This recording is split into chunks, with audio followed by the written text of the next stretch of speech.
In this video tutorial, I will guide you on how to open a password-protected RAR file without actually knowing the password. If you have a RAR file that you want to access and you don't have the password, you can use the PassFab for RAR application.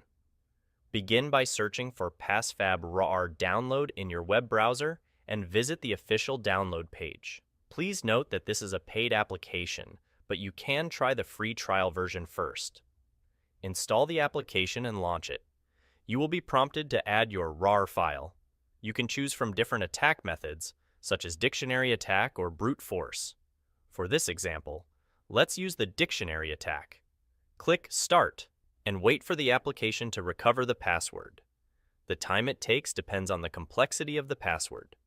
Once the password is recovered, you will need to register the application to view the password and unlock your RAR file. This method should be used responsibly and only for legitimate purposes. If you found this video helpful, please consider liking and subscribing for more useful content.